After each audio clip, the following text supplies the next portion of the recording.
morning, everyone. Good morning. This segment is going to be in English. I will be doing another segment later on in Spanish, so just keep an eye on that because I'm going to try now to be doing both languages. Esta sección va a ser en español y voy a estar hablando, no, disculpen.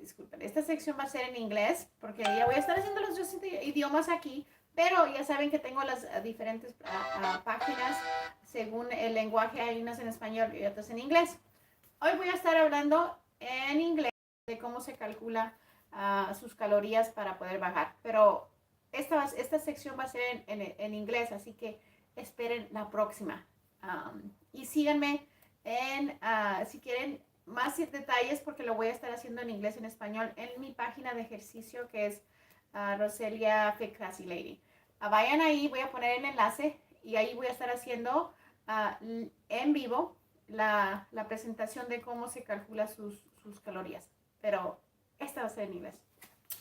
Well, I just finished saying the announcement that I will be doing this little chat in my fitness page because, as you guys have seen probably, in 2020 I gained a lot of weight. So I am human and I'm in the process also of losing all that weight that I gained. I've already lost 30 pounds. And today I wanted to discuss a little bit of how I did that. I'm going to show you a little bit of my routine, and it has to be a routine that's consistent. And then you will start seeing results within the first month if you watch your eating. But it's a combination of things. Now I'm taking it to a different level. Now I've actually bought some additional supplements that I'm taking just to kick up my metabolism a little more. But I definitely wanted to discuss a little bit of how I calculate my calories.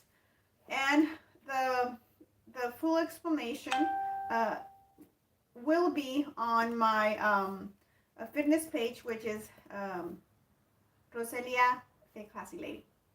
Ladies, we're all classy ladies, right? So let's label ourselves like that. But I'm going to be discussing how I figure out that formula. Trainers do this with you guys whenever you go and they figure out a formula because everybody is different, and it all is based on how much you weigh and what your calorie intake will be and your fat intake. And I read this book.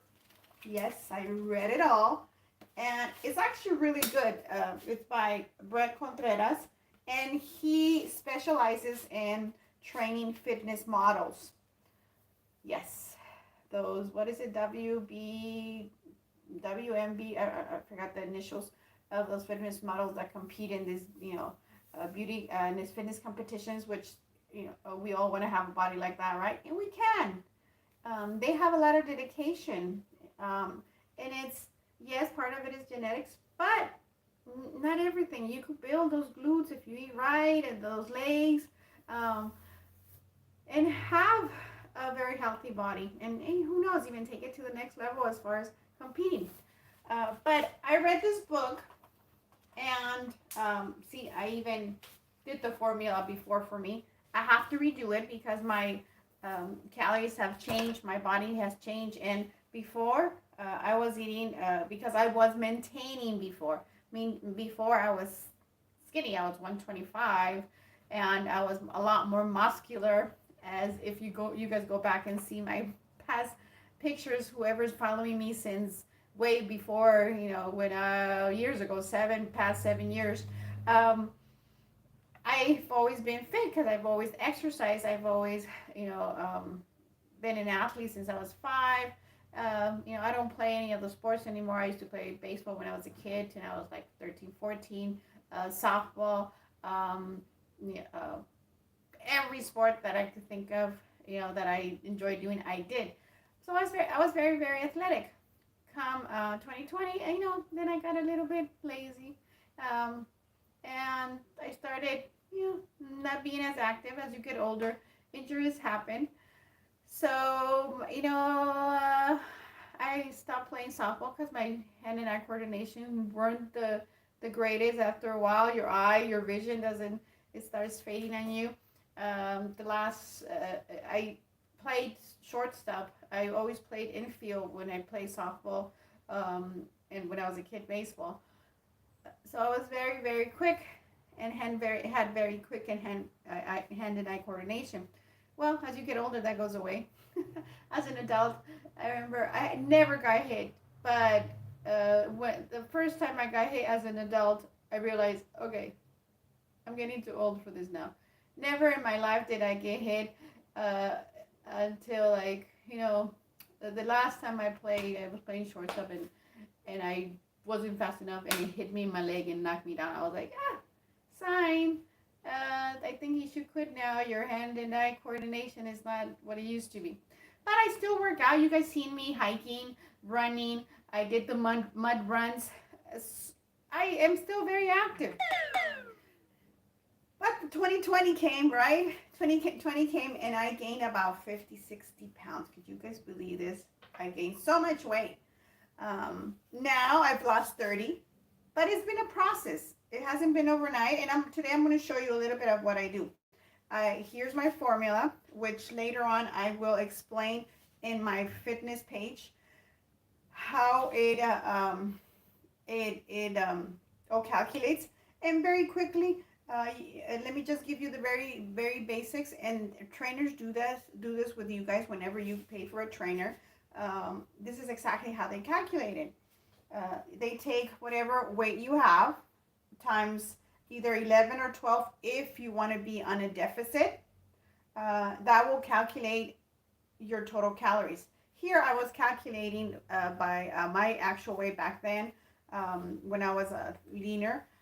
And even then, here I was a little on the thicker side. I was 144 back then, and it was more lean muscle because I just wanted to maintain, so I was multiplying by 14. If you just want to maintain and keep your lean muscle, then you multiply by 14. So back then I was eating 2016 calories because I wanted to maintain. I wanted to have a leaner muscle. I wasn't in a deficit back then. Then how you calculate your fat intake, because your fat intake is really, really important. You want to eat good fats, like for example avocados. Your body needs fat. It doesn't need the junk fat. It doesn't need your chips and the greasy fat. No, it needs a good fat. And for a list of that, I will be putting it later on in my fitness page. And that I multiply just my actual weight, 144 back then, times 0.5, which according to this, it said that I needed 72 grams of fat, or equivalent to 648 calories. And this I all got from here. This book, I read it completely. Yes, I like to read, especially if I'm passionate about whatever it is I read. Fitness for me has always been a passion. I grew up in a family of athletes. My dad was an athlete. He played baseball since he was a kid. Unfortunately, as Mexicans that we are, him growing up, he was really, really, really a good athlete. But coming from a small ranch in Mexico, when there's no resources, there was no recruiters going and recruiting him. He couldn't fulfill his dream. But as kids, he would always take us to the park. So we remember our childhood was very nice childhood. My dad would always take us to the park, and he would always have us in sports, which granted, that's actually how he kept us out of the streets, because we didn't live in the nicest place when we were kids. We lived near the ghetto, so the way my dad would keep us out of trouble, because we were 6 kids, 3 boys and 3 girls. So we were around, going to school when gang violence was, I think, well, maybe not because I'm not in high school anymore, so I don't get to see that. But we were around all that, and my dad wanted to keep his boys away from that, and his girls. He wanted to keep them safe. So the way he would keep us active was putting us in sports, and therefore it developed a passion for health and exercise and just a well-being. And that's why I have a page of fitness, because that's been my lifestyle since I was a kid. But you're human. People gain weight. Things happen. You get ill, but you need to get back on and get back on the wagon, on the train, or whatever you want to call it, and lose that weight. I've already lost the 30 pounds from the 50 or 60 that I gained during 2020.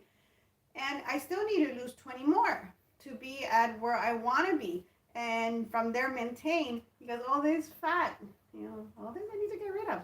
That's my 20 pounds extra. And I really, really recommend this book. I don't know if they have it in Spanish, but it's Strong Curves. And it says A Woman's Guide to Building a Better Butt and Body. Obviously, this is for us women. So if you men are watching me here, I'm sure he's a fit. He's a what? Him himself. I think he competes. I don't know if he competes. He has a body that, like if he competes, and I follow him. He seems to be a great trainer. So I got his book, and he trains these fitness models, so they win. Obviously, he's good. Okay, so we already discussed, how to get your total calories, how to get your fat calories, and the last thing, which is a little bit more complicated, is the carb. How to calculate your carb. And the way you calculate your carb is that for the calories, you will take the total calories from your intake, and then you will minus the calories from fat, and there's an additional step here. A 2 minus, and that will give you your remaining calories, which is your total calories minus the calories from fat, and then we'll give you your total calories for carbs. Now, in order for you to figure out how many grams of carbs, you will take that number, whatever you ended up with for the carbs, and then divide it by 4. And this will give you the calculation for the amount of grams in carbs that you will be eating. And then you will get this and pop it into an app called MyFitnessPal. I use that, which today, this is an old calculation that I did when I was thinner. So today I have to calculate my original weight today, which is a lot more guys, and I'm going to give you my weight right now, which is, as women don't like to talk about our age or our weight, guys. So don't ask us what our age or what our weight is. Don't start a conversation with that. You'll be put in the friend zone. Don't ask us that. That's a very sensitive topic. Our age and our weight, right? Am I correct, ladies? Put comments here. What do you guys think? That's a whole different other topic. We'll be talking about what men should ask or not ask, and what you women are comfortable with. Because from what I hear, there's a whole different debate out there about dating nowadays. We'll talk about that another day. Okay, then now the next step that I do is I also have a little journal. Be you. And what does this mean? This is my little journal where I'm keeping track. Since this is my for the end of the year, my last 90 days, I keep track of everything I eat. I'm going to start doing that. Like everybody, I haven't been consistent. But I keep track of everything I eat. I have to cut this short because I need to eat. I have to get on a Zoom call. So I keep track of all that. I weigh myself, but most importantly, even though I weigh myself at the beginning, I really don't care about the weight, because I care about body percentage not coming down for me. I hardly even get on the weight scale. I have it just there just to start, but I really don't look at that much, because I go off of, because I measure myself, as you guys could see too. Here, I have all my measurements here, from the neck all the way to my calves. And then I go to the gym, and then there's the machine there that measures my body percentage, my BMI also. So I do that. That's what I keep track. I don't keep track of I'm losing weight or not. No, because I started doing weights. Remember, guys, weights, when you start doing weights, the muscle weighs more than fat. So fat is like this, and muscle could be smaller, but that's what you want. And plus, muscle is always better for you to have muscle, because that will help you even burn more calories, even while you sleep. Which, I mean, I guess if you run, you do the same thing. But muscle will help you. First of all, it will help you protect your bones, because the more muscle you have, it will protect your bones. And as we age, unfortunately, like, we have injuries. I have injuries in my knees. I have injuries in, I mean, everything starts, breaking down, right? Um, someday we're all going to be aging, and that's why we want to keep our elasticity, and the best thing you could do is work out. Why? Because it keeps your skin looking nice and tight and healthy. You're eating better. You're drinking a gallon of water. And health, you cannot buy health. Without health, it doesn't matter if you're a millionaire. You will give that million away if you didn't have health. I know Steve Jobs would do that. I read one of his articles before a little poem before he died. He said that he realized that a Lamborghini or Bugatti car for you men was the same thing as a little Honda Civic. That a $100 watch was the same thing as a $100,000 watch. Why? What he was trying to say is that he couldn't buy his health, no matter how much of a billionaire he was, and that I'm sure, positive, that he will give it all away if he could have health. He died young, so we cannot buy certain things, and be grateful. I'm so grateful for my health, because I had my ordeals too. I had my health issues and my health scares as well. And you cannot buy health. And the same thing, when I was ill, I was praying to God, saying, God, I don't care if I'm poor. I don't care if all this, whatever I had back then, didn't matter. I just wanted health. I just wanted to be healthy, because I knew I'm a hard worker. You can make it again. You could do whatever you want with health. So, as you could tell, I'm very passionate about this, right? Health is important. Be you. Get a journal. And today, we see, I have a little routine in the morning. I take my coffee, and then I've been cleaning out my eating habits, but that's a whole different topic. I just wanted to discuss today how to calculate your calories. And now for the details and the actual calculations, go to my fitness page, which I will put up here. And the links are in my bio, so go there and check them out, so that you could even come and join us, because we are doing activities. We're hiking, we're running. If you're locally, if you want to get into shape and want to have that motivation and go with somebody, I'm actually going to start running with my friends that are runners, and being around people that motivate you in that sense, it makes it a lot more fun. So I have to go now, guys. I have to eat, right. I'm also doing the intermediate fasting. You guys should do it. It's really helped me. Also, I still need those 20 pounds in my stomach, but I'm seeing them come off now. It's a process. Well, see you all soon, guys. Follow me here. Subscribe if you like this. Leave me your comments. And I'm not a personal trainer, guys. I just like to read. And this is all educational. Now, if you want professional help as far as you losing your weight because you need a trainer, then get yourself a trainer. It helps. I've had trainers throughout my whole life, and they do make a difference. They know what you have to eat. If you need that kind of motivation, there's nutritionists. It's all about 80% eating and 20% workout. Okay? And mindset. Remember, mindset. Don't give up. If there's days that you don't want to get up, which happens to all of us, or you can't sleep and you haven't slept much, like only 2 or 3 hours, which it happens to me too, the next day, just get back on it. Get on the wagon. Okay? Bye, guys.